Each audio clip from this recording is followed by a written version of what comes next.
जय जगन्नाथ। अनन्या चिन्तयते मां ये जना पर्युपासते तेषां नित्याभियुक्तानां योगक्षेमं वहाम्यहम्।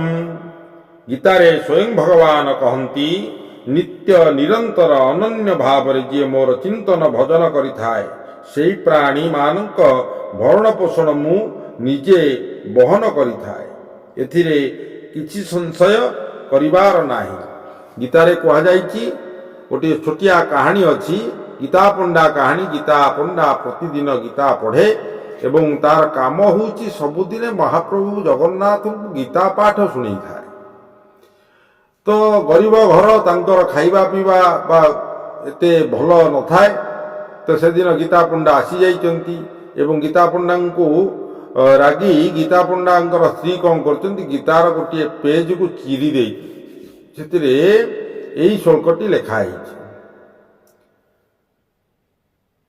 माने जगन्नाथ को जी समर्पित भगवान से मानकर कथा कही आम जयगान करुचे कौन पाई आमे दुई हाथ टेकिबार कार्य आपण मिलिट्री देखुथिबे जदि जड़े बंदूकधारी गोटे दुश्मन को देखुची से दुश्मन देखुची मो पाखे बंदूक नहीं कि किसी नहीं से कौन कर सरेंडर कर दौर हाथ टेकी दौर।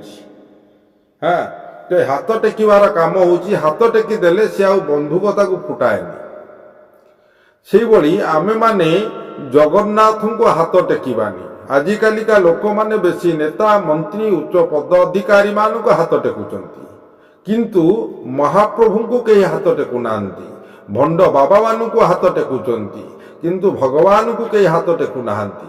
हाँ तेणुक ये भगवान कर संसार तेरा तुझको अर्पण क्या लागे मेरा सबु किछि प्रभु तोर मु भी तोर मो आखि तोर कान तोर नाक तोर पाटी तोर हाथ तोर सबु तोर। ये संसार रे एमिति किछि जिनिष नाही जोटा कि मोर अछि।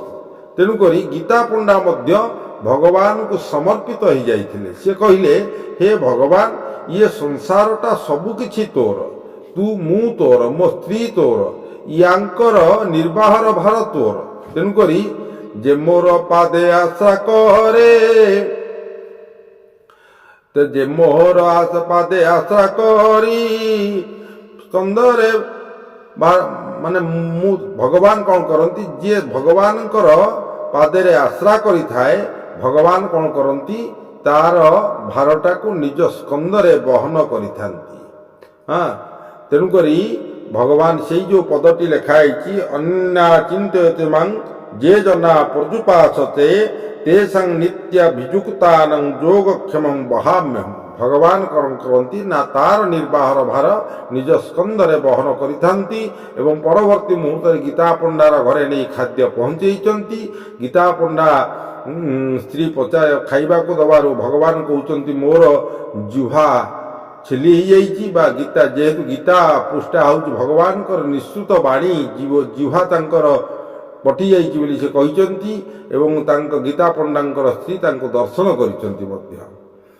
तो भगवान को जी समर्पित हो भगवान तांकर केवल भगवान पूजा पाठ करवाटा समर्पित नुहे भगवान जेते प्रकार कार्यक्रम गोटे गछ को जदि समर्पित हम गछर सेवा कर जीव जगतर सेवा कर मानव सेवा कर सबु सेवा ही भगवान कर सेवा निजको निजे ग्रहण करदेव।